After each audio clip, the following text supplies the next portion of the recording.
Kisah Rasul pasal 8 ayat 18 sampai dengan 23. Begini bunyi firman Tuhan. Ketika Simon melihat bahwa pemberian Roh Kudus terjadi oleh karena rasul-rasul itu menumpangkan tangannya, ia menawarkan uang kepada mereka serta berkata, "Berikanlah juga kepadaku kuasa itu, supaya jika aku menumpangkan tanganku di atas seseorang, ia boleh menerima Roh Kudus." Tetapi Petrus berkata kepadanya, "Binasalah kiranya uangmu itu bersama dengan engkau, karena engkau menyangka bahwa engkau dapat membeli karunia Allah dengan uang. Tidak ada bagian atau hakmu dalam perkara ini, sebab hatimu tidak lurus di hadapan Allah. Jadi bertobatlah dari kejahatanmu ini dan berdoalah kepada Tuhan, supaya Ia mengampuni niat hatimu ini. Sebab kulihat bahwa hatimu telah seperti empedu yang pahit dan yang terjerat dalam kejahatan." Bapa, hari ini adalah hari tahun yang baru, di mana tahun baru Imlek masih kami merayakan. Sekiranya di tahun yang baru ini hidup kami juga diperbarui, langkah kami juga diperbarui, jiwa kami juga diperbarui, hingga kami benar-benar menikmati pimpinanmu, hingga kami benar-benar merasakan anugerahmu, sehingga rencanamu saja yang terjadi. Di dalam nama Tuhan Yesus, Putra Allah yang Tunggal, kami sudah berdoa dan mengucapkan syukur. Yang percaya kita sama-sama berkata, amin. Silakan duduk kembali, beri kemuliaan pada Tuhan. Puji nama Tuhan. Shalom. Shalom. Saudara yang terkasih dalam Tuhan, hari ini tema atau judulnya adalah kesalehan palsu pencitraan rohani. Ayat emasnya adalah Kisah Rasul pasal 8 ayat 22. Jadi bertobatlah dari kejahatanmu ini dan berdoalah kepada Tuhan supaya Ia mengampuni niat hatimu ini. Amin. Saudara, kalau kita perhatikan kisah ini, saudara, di mana ada orang yang bernama Simon, ya, dia melihat bahwa karya Tuhan itu bekerja di antara murid-murid Tuhan Yesus, sehingga dia juga pengen supaya dia mendapatkan sesuatu mujizat atau sesuatu hal yang membuat yang timpang dapat berjalan, yang buta bisa melihat. Dia ingin merasakan itu, makanya dia berkata bahwa berikanlah juga kepadaku, katanya, sama kehidupan anak-anak Tuhan. Jadi orang yang betul-betul mencintai Tuhan, saudara, tidak hanya sampai di sini, tetapi kita perhatikan baik-baik. Orang ini juga pasti anak Tuhan juga. Kenapa? Karena dalam perjalanannya, saudara, kalau kita lihat dari kisah-kisah ini, bahwa Filipus ini anak Tuhan, tetapi Simon juga anak Tuhan. Mengapa dia berkata seperti itu? Karena dia dekat sekali dengan Filipus, sehingga dengan keadaan Filipus ini semakin dipakai oleh Tuhan, bahwa dia semakin dipakai, semakin berkarya, semakin orang bilang ternama, ya, tetapi dia tidak sombong dan angkuh. Coba kalau Filipus ini sombong dan angkuh, mungkin dia mau menerima uang pemberian dari Simon. Makanya kita sebagai orang pilihan Allah, kalau kita bekerja dengan peluh, pasti Tuhan akan memberkati kita. Tapi kalau kita hanya diberi, saudara, tapi kalau tidak dengan jerih payah, maka hal itu tidak baik, ya. Demikian juga hidup kita harus perhatikan baik-baik, jangan sampai kita ini ke bawah arus dengan hal-hal yang tidak baik. Kenapa? Karena Simon ini suatu pelajaran buat kita, ya.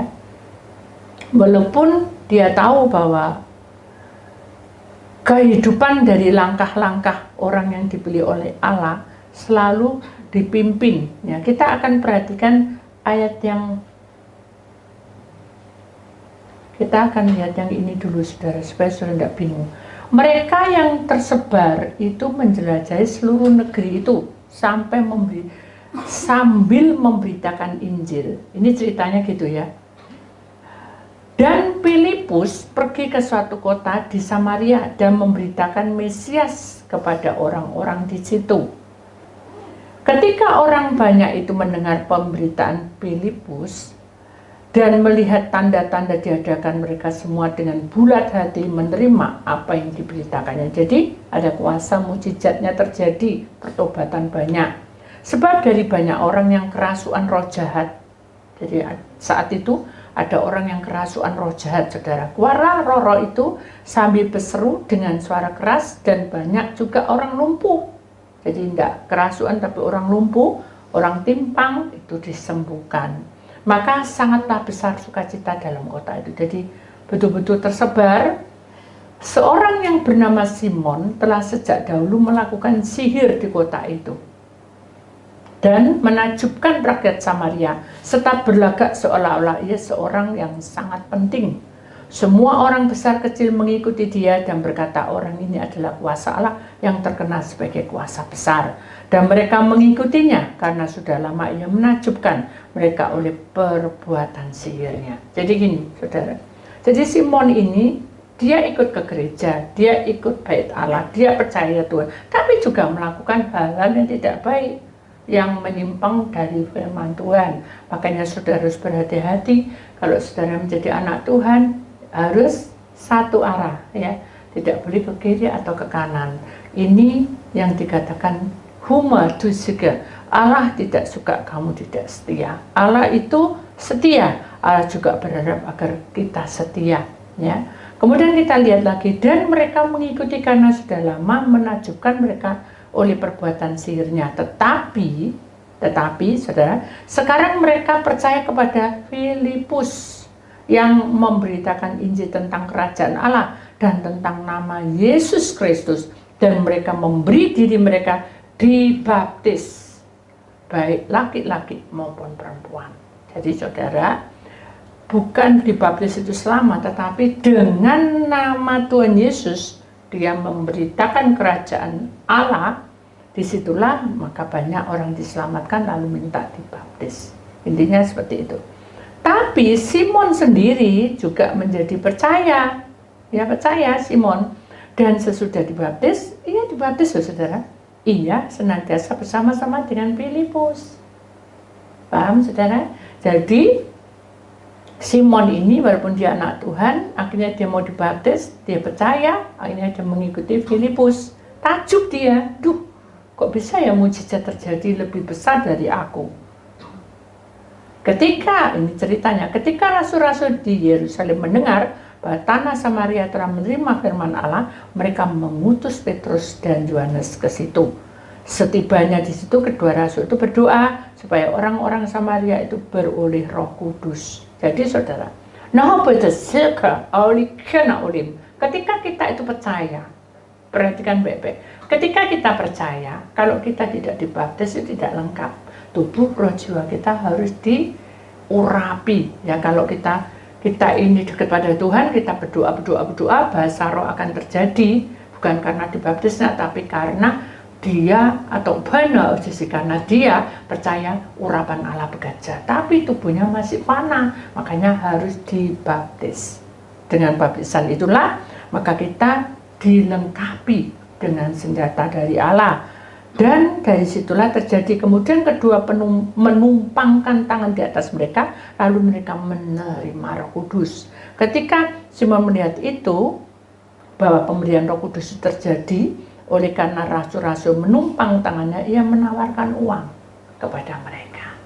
Jadi pada intinya Simon ini ingin sekali memiliki bahasa roh ya, menginginkan urapan Allah yang dasar. Kalau cuma hanya mujizat-mujizat gitu, mungkin dia juga mengalami, tapi tidak seperti yang dialami oleh, yang didoakan oleh mereka murid-murid Tuhan Yesus. Kenapa? Karena kalau Simon memberikan suatu kesembuhan tetapi tidak menuju keselamatan, sembuh, selesai. Tapi kalau mereka murid-murid Tuhan Yesus, mereka mengajarkan tentang apa tadi? Tuhan Yesus Kristus, dan mengajari untuk percaya dan dibaptis. Dan tidak hanya itu, dia berdoa bergumul sampai mendapat urapan. Nah, itulah perbedaannya. Ada 3 langkah yang di dalam kisah ini, bahwa setelah mengiring Tuhan, mengenal Tuhan Yesus Kristus, dia mendapat penjagaan dari Tuhan, mujizat terjadi, sehingga terjadilah kuasa urapannya, ya. Dia berdoa, menyerahkan hingga memberikan tubuhnya untuk dibaptis. Setelah itu, barulah yang ketiga, dia bisa berbahasa yang Tuhan inginkan dalam bahasa roh. Bisa Roh Kudus turun dengan pengurapan. Apakah Roh Kudus turun dengan pengurapan itu harus selalu dengan bahasa roh? Tidak juga. Jadi itu hak Tuhan di atas kehidupan pribadi manusia. Apakah suatu hari bisakah baptisan roh itu dengan bahasa roh dimasukkan di dalam setiap orang? Bisa, kalau itu harusnya kehendak Allah. Dengar, paham? Jadi saudara harus setingkat lagi. Kalau sudah dapat saya berapa lama? Oh, ada 10 tahun. Bisa berbahasa roh? Oh, nggak bisa, nggak apa-apa, nggak berputus asa. Harus tetap percaya dalam Yesus Kristus, harus masuk dalam pembaptisan, harus masuk di dalam pengurapan untuk berdoa. Ya kan, di sini katakan, setibanya di situ kedua rasul itu, dari datangkan lagi rasulnya Petrus dan Yohanes, Filipus, kedatangan lagi sepelayanan, ya, saudara seperjuangan Petrus dan Yohanes. Nah, ini menunjukkan persatuan, bukan persatuan untuk mengolok atau bergosip, tapi persatuan untuk membangun tubuh Kristus, bukan bait Allah, sudah. Tubuh Kristus. Siapa tubuh Kristus itu? Adalah kita semua yang hadir, di mana kumpulan-kumpulan Tuhan atau anak-anak Tuhan yang mendengarkan firman Allah. Paham? Jadi mari kita mengerti bahwa caranya seperti itu, ya. Bukan cerita kita, tetapi kita yang diberikan pengurapan pada Tuhan, sehingga kita ngerti dan oh ya, berarti aku harus lebih lagi cinta Tuhan, lebih lagi berjuang, lebih lagi mencari Tuhan, sampai Tuhan menentukan apa yang harus saya lakukan untuk masa depan saya, apa yang harus saya lakukan untuk hidup saya untuk selanjutnya, apa yang harus saya lanjutkan untuk saya mengerti ke depannya. Nah, itu yang Tuhan inginkan dalam hidup kita. Tuhan memprogram hidup murid-murid Tuhan Yesus. Jadi, siapakah murid-murid Tuhan Yesus? Murid-murid Tuhan Yesus adalah orang-orang yang percaya kepadanya seumur hidup. Jadi, saudara tidak hanya percaya toh, tapi seumur hidup saudara belani, kasarnya ya, bukan tak bela tuh, belani, tetap cinta Tuhan seumur hidup, walaupun diguncang-guncangkan. Saya ingat saudara, pada waktu saya menghadapi banyak hal, ya orang hidup kan naik turunnya saudara, naik turun. Dengan naik turun itu, kadang orang itu menghina. Ya, menghina itu dalam arti mencemoh, ya, kamu hidup yang ngono-ngono gitu ya, pasti gitu ya, gak berkembang. Nah gitu kan, saudara harus mensyukuri itu adalah tamparan adalah peringatan buat kita. Oh iya ya, aku mengiring Tuhan itu hasilnya apa?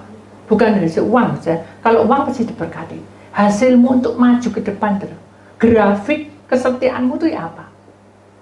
Itu yang harus dipertimbangkan.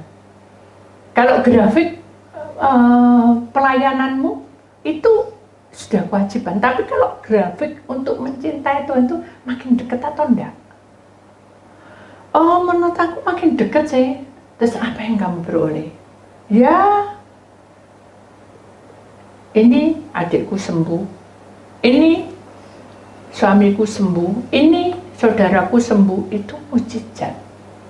Yang dikatakan apa yang menjadi kemajuan itu adalah pribadimu, ya.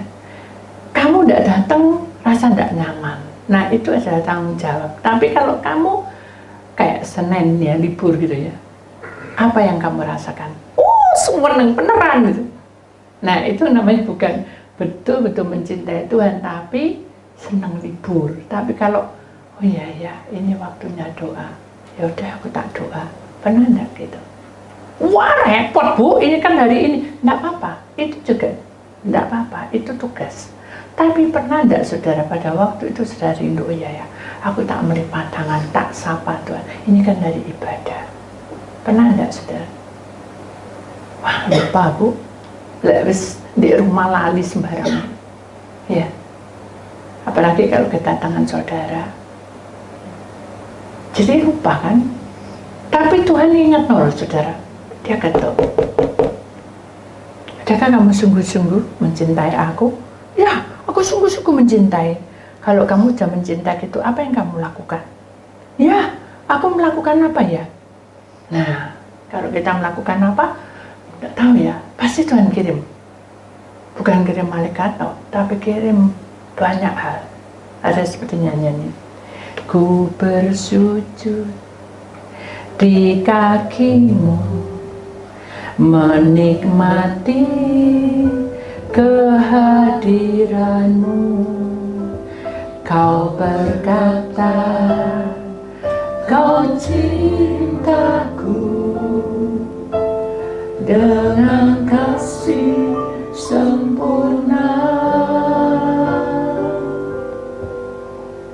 Kau mengusap air mataku,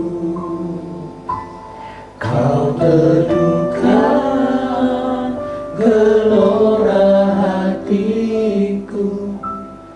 Oh Yesusku, kau cintakan lebih dari semua. Lagu ini berkumandang gitu aja saudara, karena saya memang betul-betul bahagia ketemu saudara, ketemu orang tua. Tapi dengan bukan tidak sengaja, pasti Tuhan ngirim malaikat. Ya, bukan kita nyanyi kirimkan aku Tuhan, bukan, tapi Tuhan kirim malaikat. Kirim malaikat. Buka YouTube tangannya, buka YouTube, keluar lagu ini saya. Oh iya ya, aku harus sujud menyembah Tuhan. Hanya kita ajak berdoa. Disitulah saya tahu Tuhan itu baik. Dia punya cara sendiri. Mungkin tidak sama dengan kisahnya saya, tapi saudara pasti harus peka seperti itu. Jadi kita harus sujud menyembah. Bukan kita senang bahagia toh, tapi sujud menyembah. Sehingga kita akan merasakan apa? Ku ingin lebih dekat, lebih dekat, masuk dalam hadiratmu dan menikmati indahnya tempat kediaman. Terus apa? Bawaku lebih dekat, lebih dekat dengan pelukan kasih-Mu. Tiada yang dapat memisahkan daku dari kasih-Mu. Beri kemuliaan pada Tuhan saudara. Tuhan itu seperti itu saudara. Dia rindu kita dekat padanya. Kalau kita dekat padanya, maka kita akan menikmati indahnya. Kalau kita menikmati indahnya bukan karena soal uang saudara, tapi itu soal dimana hidup saudara diubah oleh Tuhan, untuk supaya saudara mengerti bahwa menikmati indahnya tempat kediamanmu itu adalah dimana kita merasakan hadirat Tuhan itu sangat luar biasa. Kebahagiaan itu lebih dari apa yang kita nikmati, itu akan kamu rasakan. Kemudian di sini katakan bahwa aku lebih dekat dalam pelukan kasih-Mu. Kalau kita tidak di dalam pelukan kasih Tuhan, kita tidak tahu masa depan kita bagaimana. Kita juga tidak tahu apa yang terjadi. untuk hidup kita selanjutnya. Dan kita juga tidak tahu apa yang kita lakukan kalau terjadi sesuatu. Tapi ketika kita dalam pelukannya, tidak dapat yang bisa memisahkan kita dari perkara apapun. Mulai dari perkara kecil sampai yang terbesar, Tuhan akan bersama kita. Amin. Itu harus diimani, saudara. Karena janji Tuhan itu ya dan amin. Dia tidak lupakan kita. Imani dengan sungguh-sungguh bahwa karya Tuhan itu bekerja di tengah-tengah kita. Amin. Kita sadar bahwa hidup kita ini adalah milik Tuhan. Karya Tuhan itu akan melimpah dalam hidup kita. Makanya ketika Simon ngasih uang tadi itu, saudara, maka dia berkata, tetapi Petrus berkata kepadanya. Berarti yang didatangi itu bukan Filipus, bukan yang lain, tapi Petrus juga didatangi, ya. Dan dia berkata, binasalah. Petrus berkata, binasalah kiranya uangmu itu, karena uang tidak bawa berkat. Kenapa? Karena karya Tuhan tidak bisa dibeli dengan uang, saudara. Tapi karya Tuhan akan turun di tengah-tengah kita ketika kita percaya. Tapi Simon tidak ngerti, atau dia memang tidak mau memahami. Nah, ini yang bahaya. Disinilah kita tahu bahwa karena engkau menyangka bahwa engkau dapat membeli karunia Allah itu dengan uang. Padahal di sini tidak bisa, saudara. Karena uang bukan segala-galanya. Ketika kita melayani Tuhan dan mencintai Tuhan, uang tidak segala-galanya. Itu catat. Jadi sekalipun saudara memberikan semuanya, masih kurang. Karena Tuhan itu sangat mulia. Dan kita tidak mampu membayar, kita tidak mampu membalasnya. Makanya kita harus sadar bahwa Tuhan tidak punya motivasi untuk kamu minta mana? Kayak setan. Kamu tak kasih kaya, tapi kamu nanti jatuh tempo kamu milikku. Ya masuk neraka, sudah diseksa. Kamu tak sembuh, no, tapi kamu harus ikut aku. Ikut siapa? Setan. Masuk surga enggak? Jadi marilah kita bisa membedakannya, bahwa kuasa-kuasa seperti itu, saudara, tidak akan memampukan. Sehingga dikatakan di sini kesalehan palsu. Kamu cinta Tuhan tapi kamu palsu hidup. Percuma. Kamu tidak akan bisa masa depanmu berhasil. Makanya jangan sampai kita mencintai Tuhan tapi kita tidak mengerti, ya, pencitraan rohani kita itu tidak dipelihara. Sakar PDW. Hati-hati. Jadi kalau saudara dengan suara sumbang, dengan suara apapun, kalau itu tidak membangun, putus, no, supaya tidak ketransfer. Kalau saudara ketransfer, hingga akhirnya saudara akan jadi bimbang, atau mungkin saudara meremehkan pelayanan, meremehkan semuanya, gara-gara omongannya orang, gara-gara si A, gara-gara hamba, manusia semua, saudara. Tapi kita tidak mengikuti manusia, kita mengikuti itu Tuhan. Tuhan di atas segala-galanya. Dia tahu benar bagaimana hidup kita sesungguhnya. Dia mengerti apa yang dikatakan sesungguhnya. Paham betul supaya kita mendapat kepenuhan dari Roh Allah. Ya, katanya katakan, penuhilah sekarang Tuhan, penuhilah hidupku. Itu nyanyinya gimana? Coba menyanyi lagu ini. Kita nyanyi lagu ini, ya.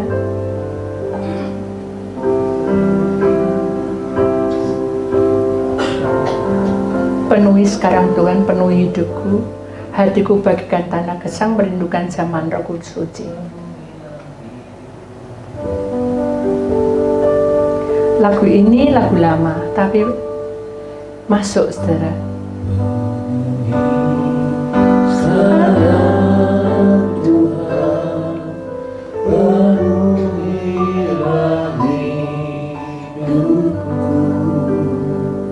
Kenapa? Hatiku bagaikan gesang, merindukan jamaah Roh Suci. Kita minta zaman Tuhan. Hidupku bagai bejana, ku bawa ke sungai-Mu Tuhan. Ini kerinduan kita Tuhan. Ingin ku ragui kesejukan air hidup-Mu Tuhan. Nyanyian ini lagu lama tapi mengena. Kenapa? Karena Tuhan itu sumber kehidupan kita, saudara. Kita hidup tanpa Dia, kita tidak bisa. Kita harus yakin bahwa untuk masa ke depan memang masa yang sukar. Kalau kita mikir secara logika, sudah mampu, saudara. Banyak orang yang konseling begini, begitu. Dama gini, biarlah Tuhan yang akan mengatur itu. Tapi bagaimana caranya? Ya berdoa. Seperti 2 murid Tuhan Yesus yang dikirim. Dia akan turun, ikut campur tangan. Kenapa? Karena hidupnya berkenan, menyenangkan hati Tuhan. Jadi saudara jangan bingung. Kalau kondisi makin menurun, keuanganmu juga merosot, nah oleh Allah berkenan supaya kamu semakin mengandalkan Tuhan dalam segala perkara. Supaya apa? Tuhanlah yang akan mengatur semuanya. Dengan mengatur semuanya itu, kamu akan mengerti. Oh, makanya aku harus begini. Oh, ini harus begini. Jadi jalurnya Tuhan itu akan menata kamu supaya kamu mengerti baik ini loh. Jalannya Tuhan harus begini, harus begini, harus begini. Amin. Jadi jangan kamu lupa bahwa Tuhan akan memenuhi hidupmu seperti nyanyian tadi. Kalau kamu mau dipenuhi oleh Tuhan, hidupmu itu harus naruh hatimu itu. Aku haus Tuhan, aku rindu Tuhan, supaya dalam perjalanan ini tidak hanya sampai di sini, tapi Tuhan akan mengatur perjalanan kita. Semakin hari, semakin mengerti bahwa Tuhan di atas segala-galanya. Amin. Tuhan akan membentuk hidup kita supaya kita setia mengiring Tuhan sampai selama-lamanya. Dalam jalur hidup kita ini, Tuhan yang mengaturnya. Dan kita tidak perlu khawatir akan hari esok. Kenapa? Karena hari esok itu milik Tuhan. Dan Tuhan akan menata kita. Itu jalurnya Tuhan. Suatu hari, saudara, saya ini kan kalau biasanya saya suka olahraga sih, jujur aja sudah makin beranjak harusnya olahraga, tapi memang kita sudah sibuk-sibuk sendiri. Ini saya ingat pada masa lalu, di mana saya seringkali jalan pagi, ya. Kita lari-lari, terus kita jalan, kita lari. Sebentar lagi jalan, terus akhirnya lari, terus kesel sendiri saya duduk di suatu lapangan yang besar gitu. Terus di depan itu ada kuburan, kuburan umum gitu. Saya yang cepet aja pergi gitu, tapi saya haus gitu. Di sebelah situ ada orang jualan es ting-ting gitu ya. Apa saya harus minum ya? Tapi saya kok nggak mau gitu. Ya udah nggak usah. Nah, tapi bapak itu geremeng. Aduh, jadi saya lewat tuh. Aduh, hari ini betul-betul sepi. Orang tuh banyak yang datang di olahraga, maksudnya olahraga pagi. Kok nggak ada yang beli? Ini dari pagi aku kok nggak ada yang beli, no, yang beli. Nah, saya kan gini, aduh kok kasihan. Saya berdoa, Tuhan, apa yang saya lakukan? Ya beli aja, ya udah. Hanya saya bilang, saya beli Pak, beli 1. Ya. Saya sama teman saya 2, hanya beli 3/3. Saat dia itu menuangkan minum itu, dia bilang gini, aku ini ada yang salah ya PE ya. Dia ngomel-ngomel, menggerem-gerem kan ngomel. Kok hidupku ini kok dari dulu gini ya, terus saya susah. Jadi sampai sedih tuh naruh, wah ini sok ke transfer, betul enggak? Karena orang itu mengeluh, Maksud dalam arti dia ngomong kayak gitu loh. Waduh ini apa ya mau? Ya sudah kita bilang aja dalam nama Tuhan Yesus. Dikasih no. Dia ngoceh lagi kayak gitu kasih no. Terus kasih no ke saya. Transfer itu saudara. Keluhan itu. Kalau kita tidak berdoa. Akhirnya saya bilang sama teman saya, ayo kita berdoa. Terus teman saya bilang, dengaran kamu doa. Dan memang kita kalau minum makan tidak doa. Jadi yang Tuhan jejak, kowe gak koyok ngerti ego titik. Memang ya saya kan titik. Kan dia gerejoin temen gitu. Dia orang doa itu di lono gerejoin temen gitu. Kenapa kita malu, saudara? Kita doa bukan teriak-teriak loh. Kita doa dengan kuasa darah Yesus. Sucikanlah minuman ini. Cuma gitu toh. Doa panjang lebar. Doa amin. Terus dia minum. Tapi lega. Karena yang mengeluh keluhan tadi itu tidak masuk ke kita. Loh itu loh cara kerja iblis. Kita harus banyak-banyak waspada ya saudara ya. Bukan waspada mendengar rendah. Waspada apapun yang kamu makan, kamu minum, berdoa. Itu penting. Enggak, akhirnya dia bilang gini, kamu ini apa doa ya? Agama apa? Saya bilang, Pak, semua agama. Saya bilang, semua agama baik. Yang terpenting adalah iman kita, yakin pada Allah yang menciptakan langit dan bumi. Iya, aku juga sembahyang juga. Tapi aku hidup kok kayak gini susah. Dulu rambutku gundul kabeh. Jadi rambutnya dia brodol gitu. Ya itu karena stres. Itu aja keluar gitu. Bapak nggak boleh stres ya. Bapak tuh harus semangat hidup. Iya sih, tapi aku semangat diungkas balik meneng ini. Nah karena apa? Memori jalan hidup kita ini terbawa oleh memori. Jadi kalau kita menjadi anak Tuhan, seringkali kita dihadang tidak memori ya suara sumbang. Tidak suara sumbang ya suara gosip. Itu terus. Karena iblis itu mempengaruhi sekali dalam pikiran kita. Sekali kita mikir, wih benar ya orang ini kok kayak gini. Kita doa tidak sejahtera. Pernah tidak sejahtera kayak gitu? Sering kan? Atau mungkin dengan kata-kata, loh kita loh enggak kepikir ya orang tuh kok sampai kayak gitu. Itu aja kepikir, langsung ke transfer. Karena gara-gara hal-hal yang tidak baik. Nah itu sama seperti itu. Jadi hal-hal yang tidak baik putus. Jadi kalau kita ada masalah yang tidak baik putus. Kita dengar karena kita menghargai orang, tapi putus no. Dengan nama Tuhan Yesus putus. Udah. Jadi kita tenang doanya. Hidup kita tidak ketransfer. Hal-hal yang tidak baik. Nah akhirnya Bapak tadi bilang, ya apa ya carane ning, begitu kan saya masih itu sudah belum menikah ya apa ning katanya. Saya bilang Pak ya harus berdoa.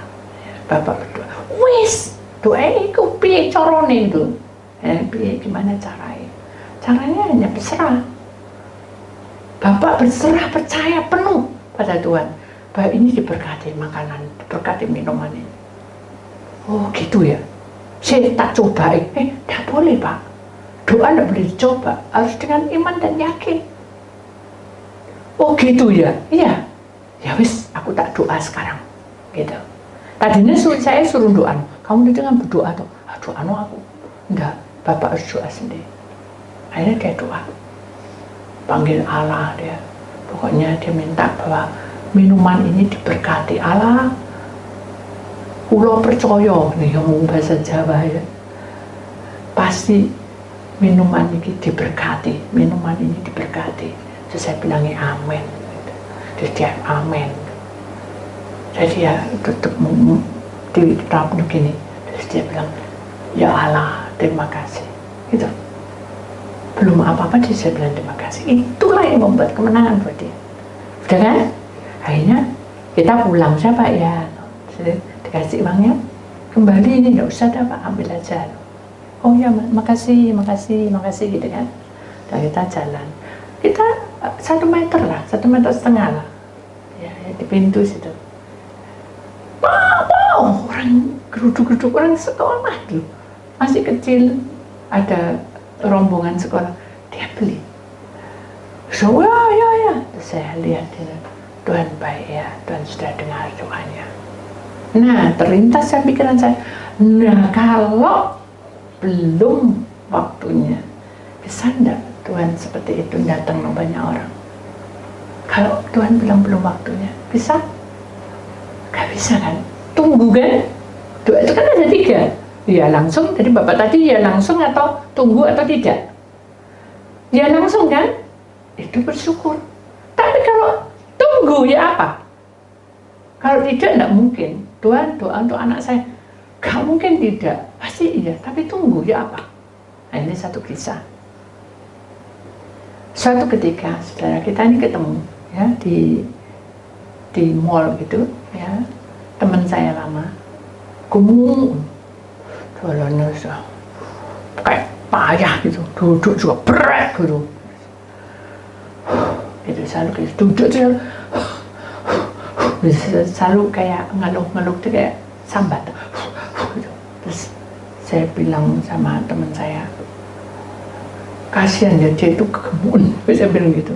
Terus dia dengar apa? Oh, gak boleh lah gemuk, boleh, tapi kalau bisa dikecilin lah supaya kamu nggak kayak gini susah. Aku ini loh wis pakai obat segala macam, pakai apapun sampai ke dokter apa, saya tetap kayak gini, subur katanya. Ya bukan karena subur, mungkin pola makan. Wes, aku tuh makan ini. Ya butuh waktu toh. Gak iso. Pokoknya aku cepet-cepetan dalam 1 bulan ini. Nah, itu aturanmu. Tapi kan aturannya dokter kan mungkin masih berapa bulan. Yo, katanya 3 bulan. Lemakku ini luar dalam ada gitu. Itu dokter.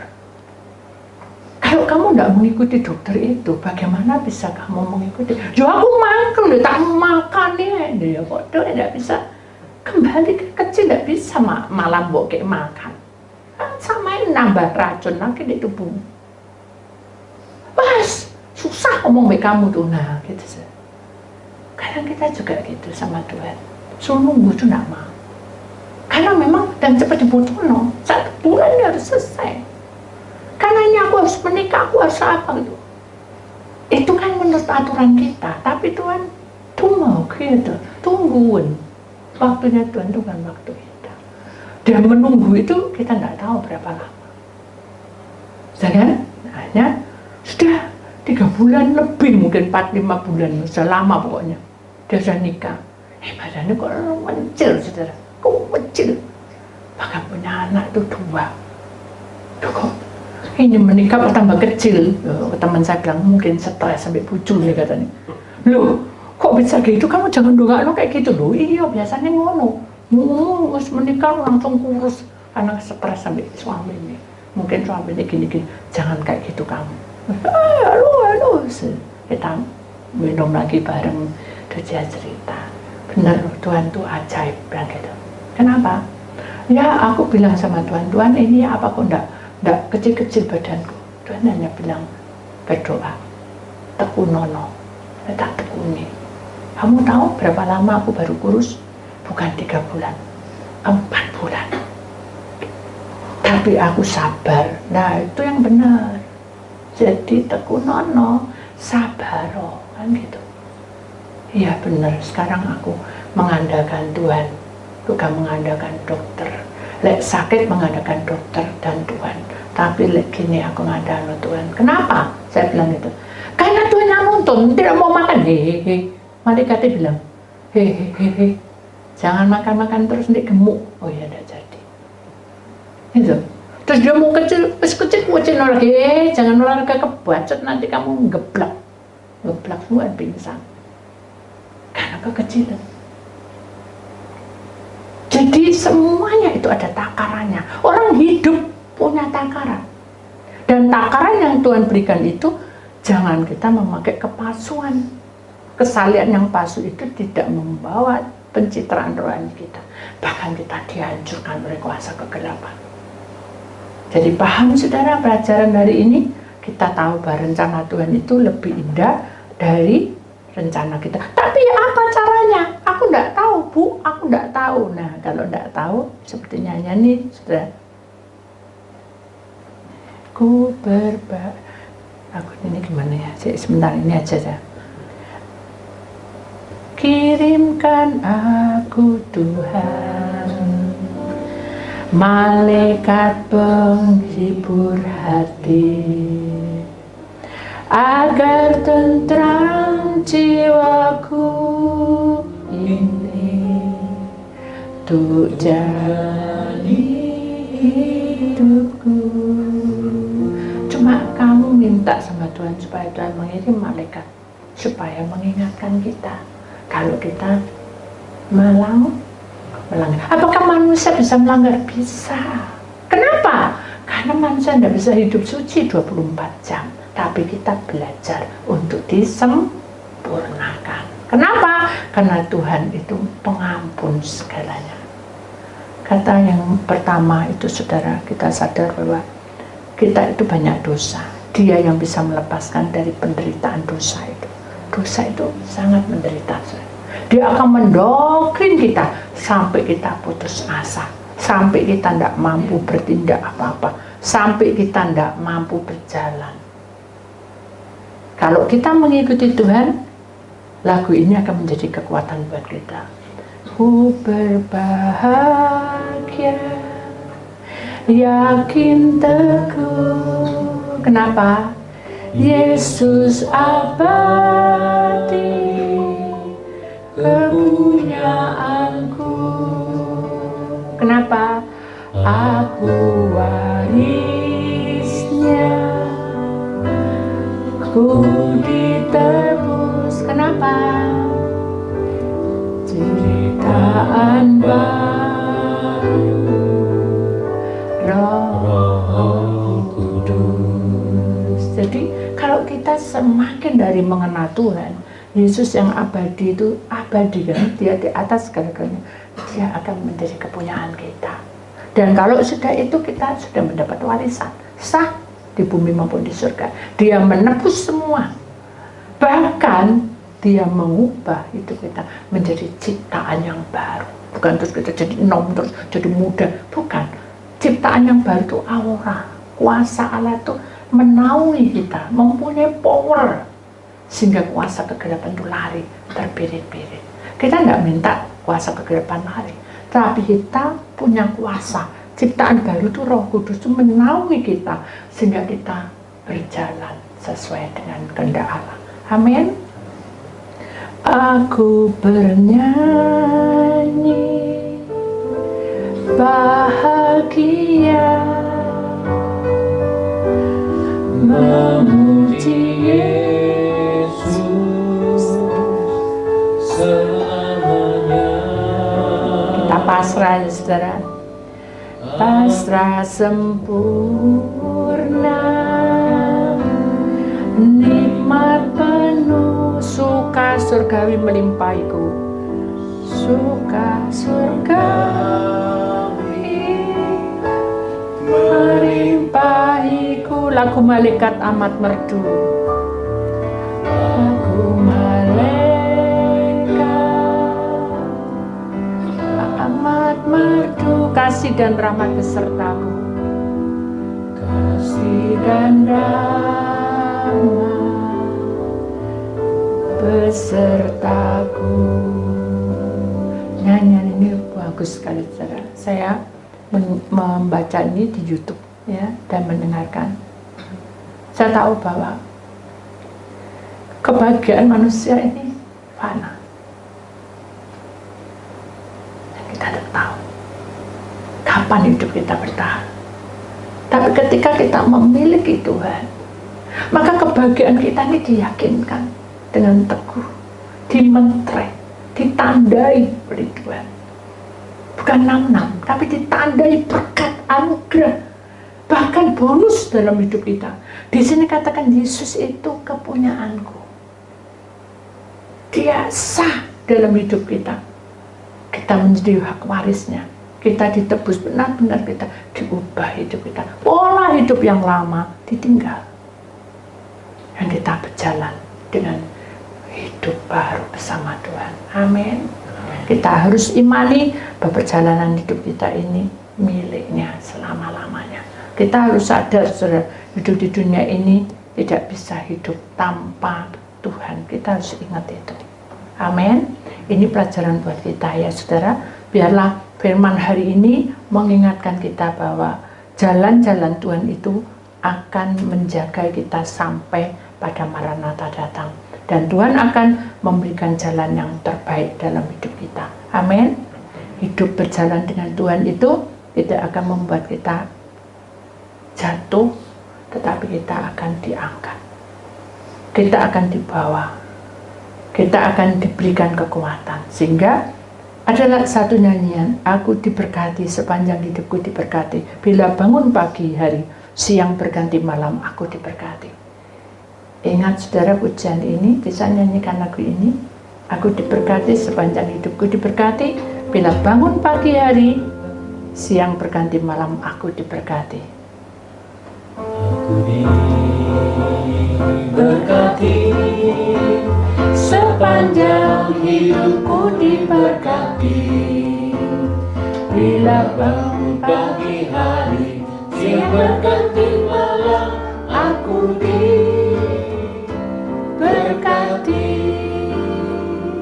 Lagu ini lagu sukacita, saudara. Kenapa dikatakan sepanjang hidupku diberkati? Bila bangun pagi hari. Kalau dalam dunia roh, pagi hari adalah di mana masa depan kita ini. Di ujung tanduk pun Tuhan berkata, kamu akan kubangunkan pagi hari. Suasana menjadi baru. Bahkan di sini dikatakan siang berganti malam. Dari siang berganti malam. Itu menandakan bahwa perjuanganmu itu dari kamu berjuang sampai pada kegelapan pun. No but aku akan memberkati. Itu diimani. Walaupun itu belum tampak bagianmu, tapi Tuhan pasti memberkati. Amin. Kita imani dan kita jalani hidup ini. Itulah firman Tuhan.